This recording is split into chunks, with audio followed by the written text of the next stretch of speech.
স্নিগ্ধ বিষ লিখেছেন সানজিদ আক্তার মুন্নি। পর্ব সংখ্যা ৬৭। আপনারা শুনছেন গল্পবাহী জান্নাত। নির্বাচনে তৌসিরের বিপুল বিজয় হয়েছে, আর এতে গোটা শিকদার বাড়িতে খুশি ঢল নেমেছে। আত্মীয় স্বজন, প্রতিবেশী আর সমর্থকরা আনন্দে আত্মহারা। চারদিকে উৎসবের ভিন্ন এক আমেজ।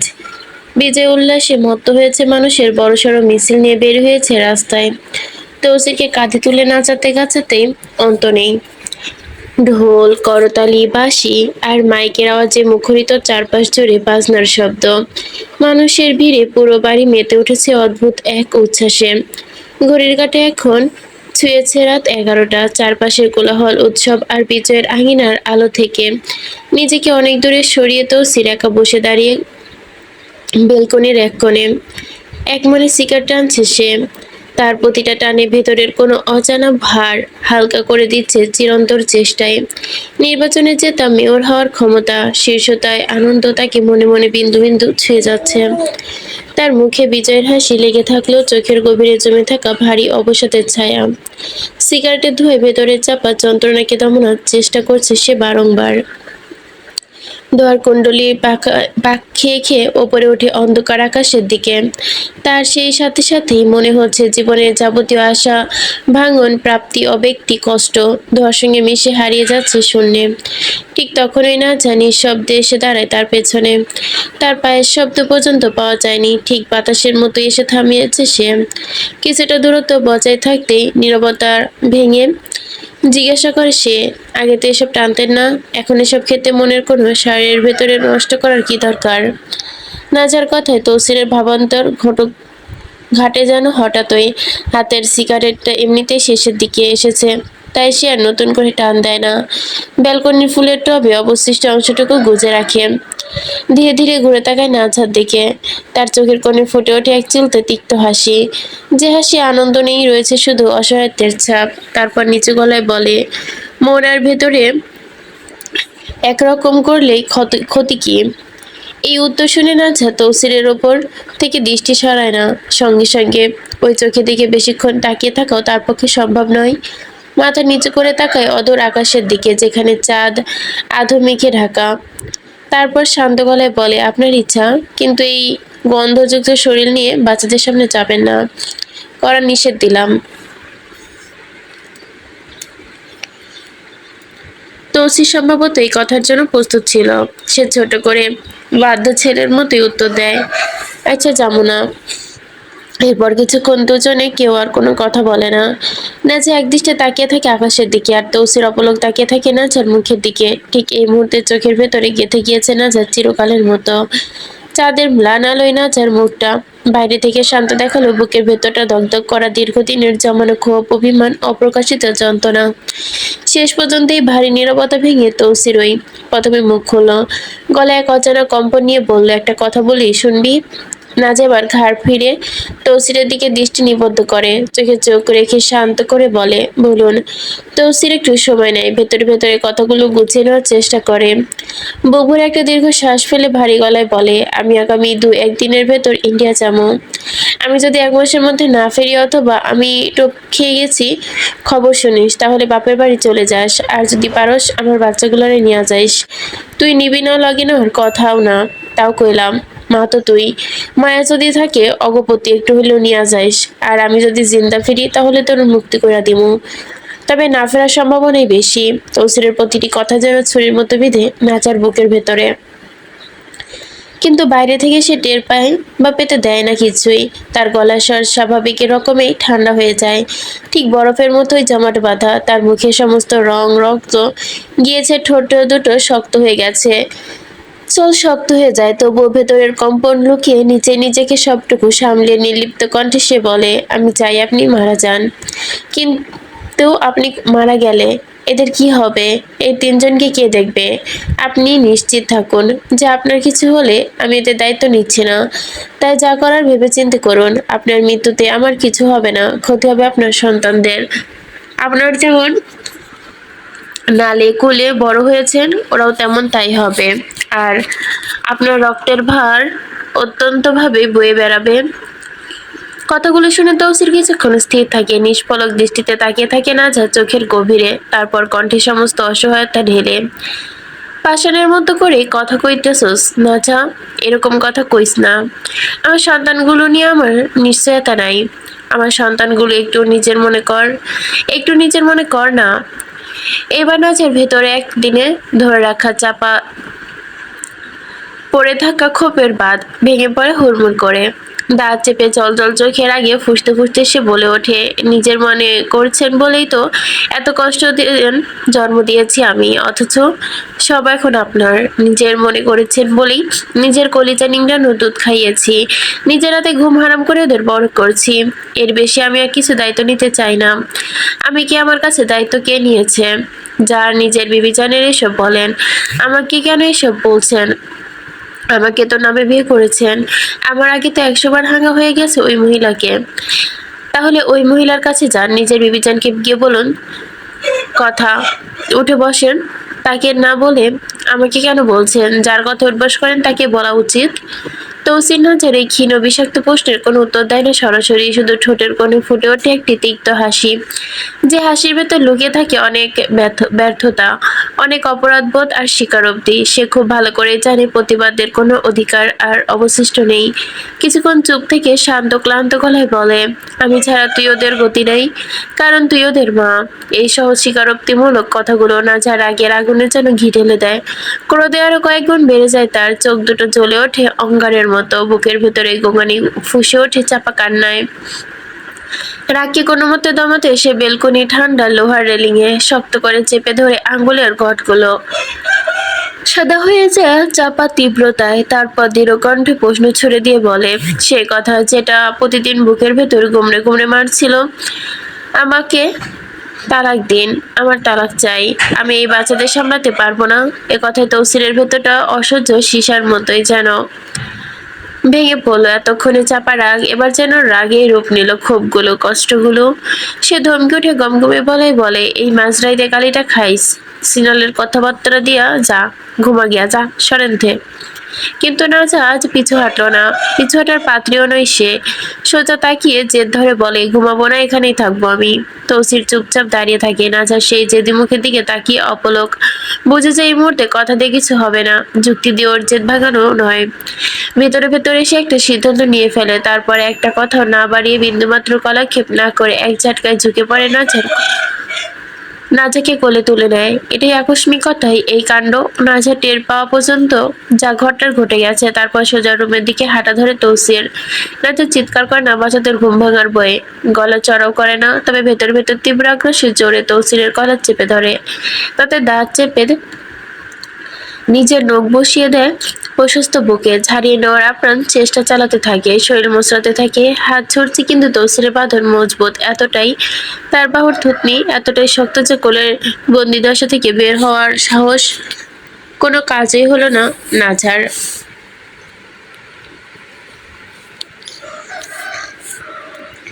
রুমে ঢুকে ধীরে সুস্থে নাজাকে বিছানার উপর নামিয়ে দেয় তৌসির, ঠিক ঘুমন্ত বাচ্চাদের পাশে। তারপর নিজেও কোনো কথা না বলে চুপচাপ শুয়ে পড়ে ওর পাশে, এক হাতে শক্ত করে জড়িয়ে ধরে ওকে বালিশে মাথা রাখে ক্লান্তভাবে। কিছুক্ষণ সে তাকিয়ে থাকে ঘুমন্ত বাচ্চাগুলোর নিষ্পাপ মুখের দিকে, ওদের নরম গাল, ছোট হাত, নাক ঘুমের মধ্যে হালকা কেঁপে উঠছে। রাজা বিরক্তি নিয়ে তৌসিরের হাত দিয়ে নিজের শরীর সরানোর চেষ্টা করে, দিতে দিতে ঝামটা গলায় বলে, হাত সরান। বলে সে হাতটা বাড়িয়ে অন্য পাশে একটা বালিশ টেনে নেয়, এনে বাচ্চাদের দিকে ঠেলে দেয়। কারণ সে ভালোভাবে জানে তৌসির যতই সরিয়ে দিক না কেন সে কাছে থাকবেই। মুখে বলেও দূরে সরানো যায় না। রাতে হলেও একদিকে এই বাচ্চার বাপকে যন্ত্রণা, অন্যদিকে বাচ্চাদের দায়িত্ব, দুটো মিলে তার জীবন অতিষ্ঠ এক কঠিন টানপড়নে চাদর মোড়ানো। এরপর সে বাচ্চাদের দিকে কাত হয়ে শুয়ে পড়ে, ওদের ছোট ছোট শরীরগুলো বুকের কাছে টেনে নেয়, ছোট চোখে বুঝে নিজেকে ঘুমানোর চেষ্টা করে কিছুটা। ঘুমটা এখন তার প্রধান আশ্রয়। কিন্তু তৌসির থামে না, ধীরে ধীরে অন্তত স্বর্ণপণে সে আবারও নাজা টি শার্টের ভেতরে হাত প্রবেশ করিয়ে দেয়। তার উষ্ণ হাতের ছোঁয়ায় নাজা শীতল শরীর ট্রপে গিয়ে ঠেকে। তৌসির শান্ত হয়ে জড়িয়ে ধরে ওর বুকের সঙ্গে, ঘাড়ের মাঝে নাক ডুবে দেয় গভীরভাবে। নাজে এবার তৌসিরের হাত খামচে ধরে ক্ষীণ গলায় বলে, হাত সরান বলছি। আজ আমার এসব একদমই ভালো লাগছে না। তৌসির হাত সরায় না এবারও। সে চুপচাপ শুয়ে থাকে, একটু নড়ে না, কোনো প্রতিবাদ করে না, শুধু চোখ বুজে না, যার গায়ের চেনা গ্রানে মন ভরে টেনে নিতে থাকে বুকের ভেতরে। এই সুবাসটুকু স্মৃতিতে সঞ্চয় করে রাখতে চায় বহুদিনের জন্য। আর ওর ঘাড়ের নরম চুলগুলো আঁকড়ে ধরে ছোট ছোট নিঃশব্দ চুমু। এই মুহূর্তে তার কাছে এই ছোঁয়াটুকুই সবচেয়ে বড় সম্বল। ইন্ডিয়া সে অজানা যাত্রা, ফিরে না আসার সম্ভাবনা, সবকিছু এই এক মুহূর্তের জন্য ভুলে থাকতে চাই প্রাণপণে। অন্যদিকে না জানি যে কোনো রকমে সামনে চোখ বুজে নেয়, নিজেকে বোঝায় বারবার। সে জানে ভালো করে, এখন যদি বিন্দুমাত্র সায় দেয়, একটু নরম হয়, তাহলে সারা রাত জেগে থাকতে হবে এই মানুষের আদর ভরে। আর এই মুহূর্তে এসব আর একদমই ভালো লাগছে না। তীব্র ঘুমে তার চোখ দুটো জ্বলে যাচ্ছে, শরীর ভেঙে আসছে ক্লান্তিতে। রাত তখন গভীর, নিস্তবতা ভারী চাদরে গোটা পৃথিবী। আকাশে চাঁদ নেই, শুধু কয়েকটা মরা তারা দূর থেকে চেয়ে আছে অপলক চোখে। মনে হচ্ছে তারা ভয়ে থমকে গেছে আজকের এই অভিশপ্ত রাতের সাক্ষী হয়ে। ঘন কালো অন্ধকারে বুক চিরে কোথাও থেকে ভেসে আসছে শেয়ারের বুকচের আর্তনাদ। দূরে কোথাও শুকনো বটগাছের কঙ্কল ডালে বসে ডেকে যাচ্ছে অশুভ প্যাঁচা। তার প্রতিটি ডাক যেন অগণন মৃত্যু ঘোষণা চালাচ্ছে। বাতাসে ভাসছে ভেজা মাটির সেদা গন্ধ, তার সাথে মিশে আছে পোড়ালো বান আর কেমন যেন আষ্টে রক্তমাখা গ্রান। ঠিক এই মুহূর্তে জনমানবহীন এক জর্জীর্ণ কুটিরের ভেতরে বসে আছে বিবিচান কালো জাদু গোপন আসরে। কুটিরের ভেতরটা স্বেচ্ছাতে দম বন্ধ করা, গা ছমছমে পরিবেশ। দেওয়ালের গা বেয়ে গড়িয়ে পড়ছে নোনা ধরা জল, আর মেঝের কোণে জমে থাকা কালচে শ্যাওলা নীরবে সাক্ষী হয়ে আছে অজানা পাপের। বাঁশের চাটাইয়ের ফাঁক গলে ঢুকে পড়ছে হিমশীতল বাতাস, দুলে দুলে উঠছে ছাদ থেকে ঝুলে রাখা শুকনো টিকটিকির লেজ, কাকের নখ আর কালো কাপড়ে বাঁধা বিশ্রী সব পুটুলি। কুটিরের চার কোণে গাঁথা রয়েছে চার ধরনের লোহার পেরেক, প্রতিটার মাথায় বাঁধা একগুচ্ছ করে কালো চুল। কার চুল, কার চুল তা কবে কেউ জানে না। মোমবাতির কম্পন, হলদেটে আলোয় দেওয়ালে নাচছে বিভীষিকার মতো ছায়া। মনে হয় পৃথিবীর আড়ালে থাকা কোনো সত্য ঘুরছে চারপাশে। নিঃশব্দে হেঁটে চলছে বিবিজানের ঠিক পেছন পেছন। মেঝে ঠিক মাঝখানে গেরুয়া আর চুন দিয়ে আঁকা এক জটিল বৃত্ত। বৃত্তের ভেতরে 7 কোণা একটা তারা। প্রতিটির কোণে বসানো হয়েছে মাথার খুলি। খুলির চোখের কোটর জ্বলছে সর্ষে তেল ভেজানোই এক একটা সলতে। আর শেখা নীলচে শেখা মনে হচ্ছে যেন দুনিয়ার আলো নয়, বৃত্তের চারপাশে ঘুরতে চলা সিথিতে কালো তিল, শুকনো কবরের মাটি এবং মৃত কাফনের ছিন্ন ভিন্ন টুকরো। কোথাও কোথাও পড়ে অচেনা অচেনা আছে লতাপাতা আর শিকড়, যেগুলো নাকি অমাবস্যার রাতে শ্মশানের ঠিক মাঝখান থেকে গজায়। বিবিজানের ঠিক সামনে থরথর করে কাঁপছে 5টা ছাগলের কাটা মাথা।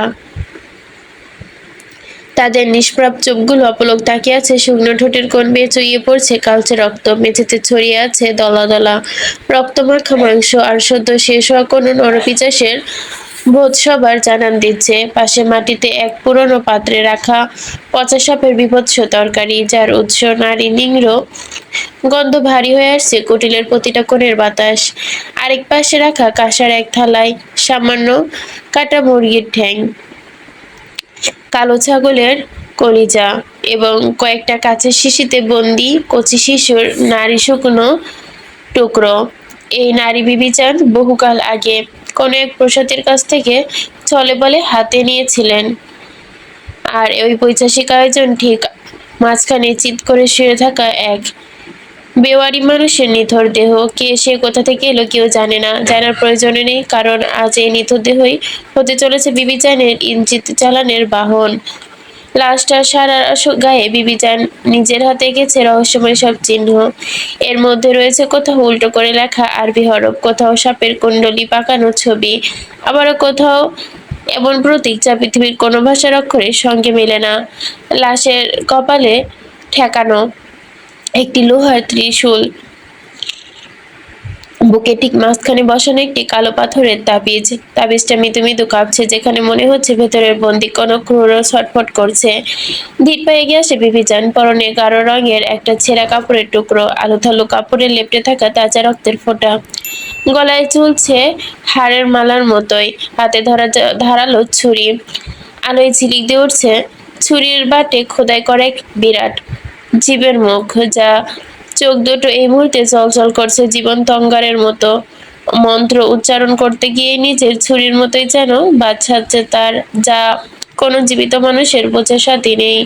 সে স্বর গলা দিয়ে বের হচ্ছে না, বরং শুধু বেরিয়ে আসছে অতল কন্ডিল থেকে। মুহূর্তেই বাতাস ভারী হয়ে আসে কুটিলের। কুটিলের ভেতর আচমকা বইতে শুরু করে হিমশীতল এক ঝোড়ো বাতাস। নিবু নিবু মোমবাতির শেখা খুলির কোটর জ্বলছে দাউ দাউ করে। শিখানগুলো হঠাৎই ললাকিত হতেই কাঠের মতো শক্ত হয়ে থাকা লাশটা হঠাৎ ধনুকের মতো বাঁক নিতে শুরু করলো। চোখ দুটো উল্টো আসছে তার অনবরত রক্তে। কালো হয়ে যাওয়া জিভ বেরিয়ে আসছে ঠোঁটের ফাঁক গলিয়ে। নাক মুখ কেমন যেন করছে ধোঁয়ার মতো। তুই আমাকে কেন ডাকলি?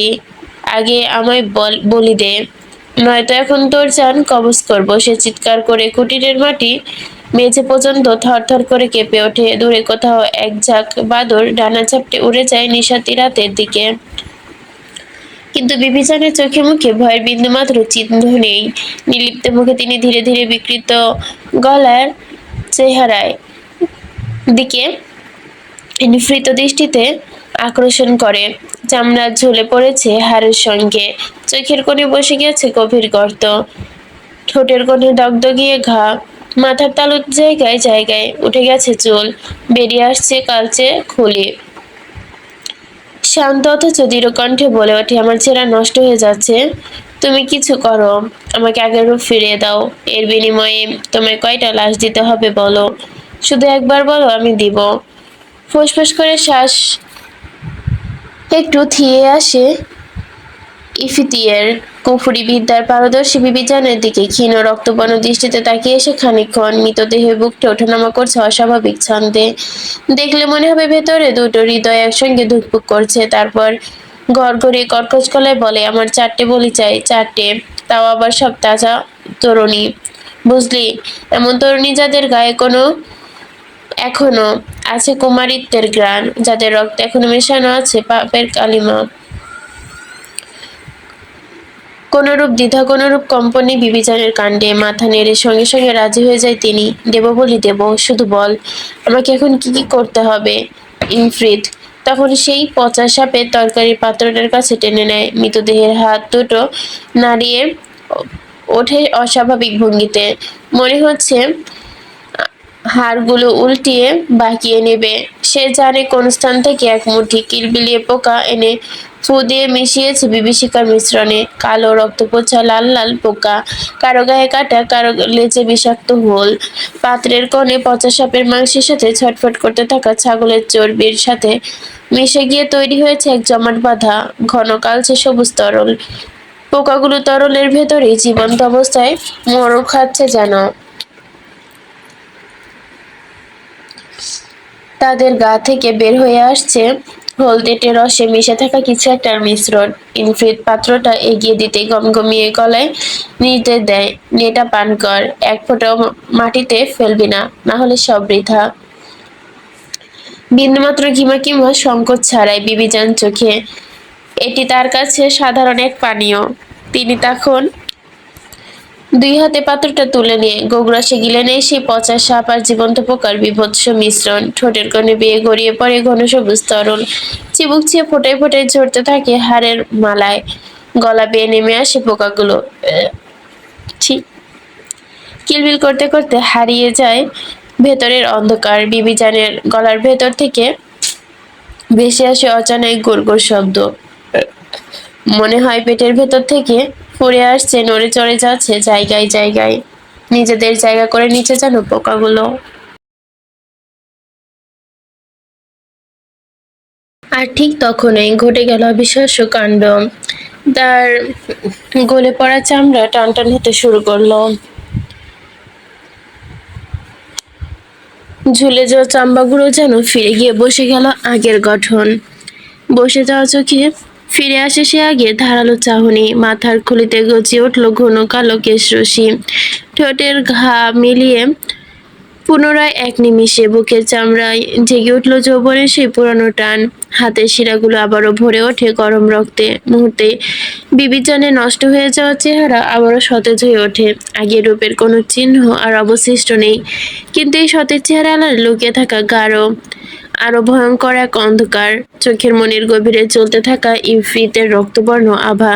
কাঙ্ক্ষিত ফল পেয়ে ইফরিতের দিকে ফিরে তাকায় তিনি। গলার স্বর এবার এক ধরনের কর্তৃত্ব। 3 দিনের ভেতরে তুই তোর বলি পেয়ে যাবি। এবার যা, যা এখান থেকে। তবে খেয়াল রাখিস, আমার পরিবার, আমার নাতি নাতি সবাই যাতে সুরক্ষিত থাকে। যদি আমার রক্তের গায়ে একটুকু আঁচড় লাগে, আমি তোকে এমন বন্দি করব যে 1000 বছরও মুক্তি পাবি না। এক দমকা হাওয়ায় উঠে ইফতি মিলিয়ে গেল শূন্যে। মৃতদেহের বুক থেকে বেরিয়ে আসে ঘন কালো ধোঁয়ায় এক কুণ্ডলী ছাদ ফুঁড়ে বেরিয়ে আসে ঘরের অন্ধকারে। লাশটা আবারও পড়ে যায় নিথর নিষ্পলক বুকের ভেতরের ওপর রাখা কালো তাবিজটা।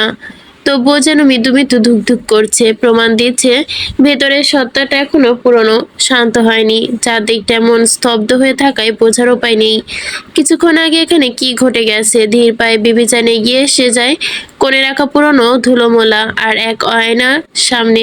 সেই আয়নাটা সাধারণ কোনো আয়না নয়। 13 বছরের আগে এক ভর অমাবস্যায় শ্মশানের ঠিক মাঝখানে বসে বিবিচান নিজ হাতে বানিয়েছিল এই বস্তু। তার পেছনে লেপে আছে 7 জন মৃত মানুষের রক্তে ভেজা পারদ। ফাটল ধরা কাছে নিজেই ফিরে পাওয়ার রূপ দেখে ঠোঁটের কোণে ফুটে ওঠে বিশ্রী পৈশাসিক হাসি। আয়নার ভেতর থেকে তার প্রতিবিম্ব হাসে, ঠিক সেই প্রতিবিম্ব হাসি বিবিচানের হাসি চেয়েও আধপলকদের দেরিতে ফোটে, অপলক পলক দেরিতেই মেলায়। সে হাসি ধীরে ধীরে রূপ নেয় বিকৃত অট্টহাসির, যার প্রতিধ্বনি কুঠুরির চার দেওয়ালে বাড়ি খেয়ে ফিরে আসতে থাকে বারংবার। কুটিরের বাইরে থাকা পচাটে চুপ করে যায়, শিয়ালের ডাক থেমে যায় নিমেষে। মনে হয় গোটা জঙ্গল ভরে নিস্তবতা নেমে গেল এক হাসির শব্দে। হাসি থামে, কিছুটা স্থির হয় তিনি। চোখ বন্ধ করে গম্ভীর কণ্ঠে ডাক পাঠায় আরেকজনকে, উষুম সিবন।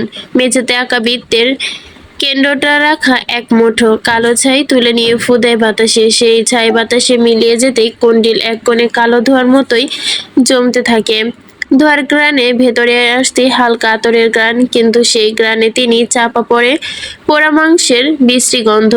ধোঁয়ার ভেতরে থেকে বেরিয়ে আসে বিবিচানের অবশিষ্ট অবয়ব, লম্বা ছিপছিপে মুখটা, কালো ঘোমটা, চোখ দুটো শুধু জ্বলছে সবুজ আগুনের আভার মতো। বিবিচানের আদেশ দেয় ঠান্ডা নির্মম কণ্ঠে, যাও এখন গিয়ে 4জন তরুণীকে ধোয়া দিয়ে আমার কুটিরের দিকে নিয়ে আসো। এমন রূপ ধরো যাতে ওরা তোমাকে দেখে মুগ্ধ হয়ে পেছন নেয়, কেউ যাতে সন্দেহ না করার সুযোগ পায়।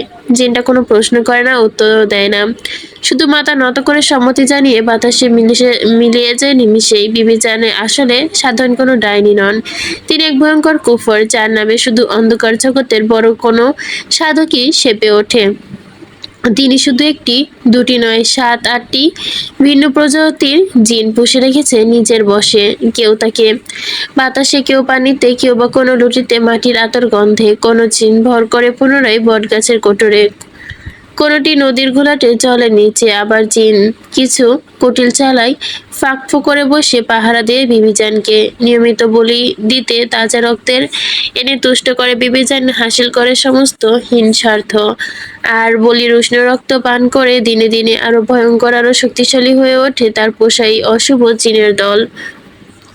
আর কালো চাদর গন্ডরে জমা হয় এমন ভয়ঙ্কর সব বিদ্যা, যা শুনলে সাধারণ মানুষের গায়ের লোম রীতিমতো খাড়া হয়ে যাবে।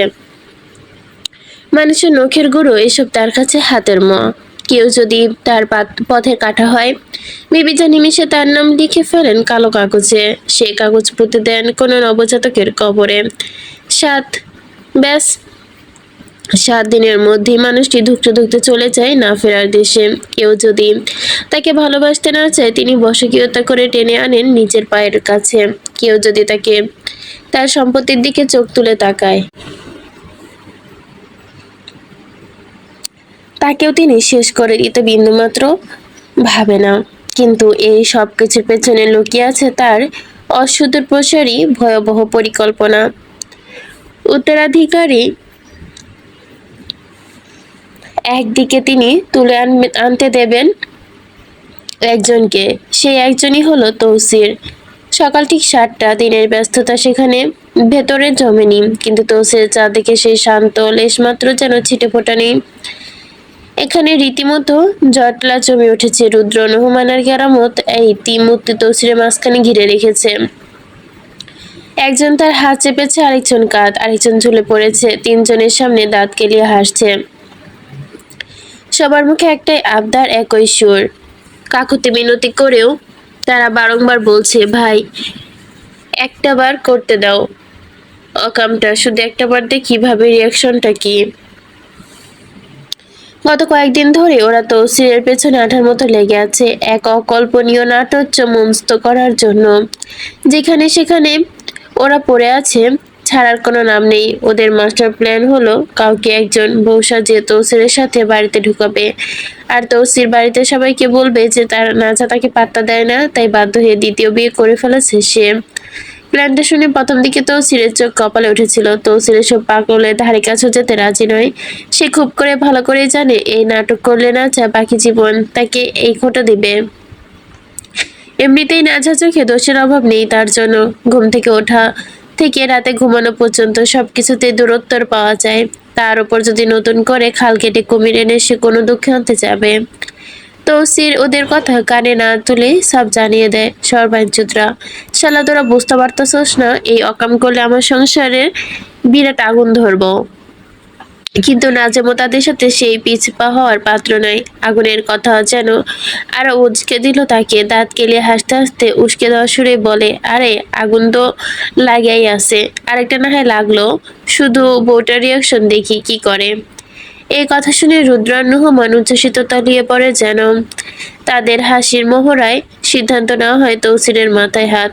ওদের ভয়ঙ্কর জোরাজুরির কাছে শেষমেশ তৌসির মানতে রাজি। এরা সহজে ছাড়ার পাত্র নয়, সেটা সে বেশ বুঝতে পেরেছে। পিয়ালি হাজারবার না করে লাভ না। অগন্তুক শুরু হলো নাটকের প্রস্তুতি। প্রথমে দরকার ছিল একজন উপযুক্ত বউ। মেয়েদের মতো হাইট আর বডি স্ট্রাকচার দেখতেই দলে কাজ করবে ছেলেটা ধরে আনা হলো। ছেলেটা প্রথমে বুঝতে পারেনি তাকে কি করতে নিয়ে আসা হয়েছে। বুঝতে পেরে পালানোর চেষ্টা করেছিল, কিন্তু রুদ্র আর নোহমান দুজন দুপাশ থেকে ধরে ফেলেছে। এরপর তাকে মাথা থেকে পা পর্যন্ত লাগিয়ে সাজিয়েছে বউয়ের মতো। বোরকার ভেতরে শুধু দুটো চোখ বেরিয়ে রয়েছে তার, আর সেই চোখ দুটো পুরো কয়েকজোড়া প্রশ্ন। চোখের মধ্যে জলজান্ত একটা ছেলে। এমন কিংকর্তুমায় নতুন বউ সাজতে দেখে তো চুপ করে থাকতে পারে না। মহাবিরক্তিতে ওদের দিকে তাকিয়ে থেকে বলে ওঠে, মাথার সূত্রে তোদের মাথায় এসব আজব বুদ্ধি কেমনে আহে?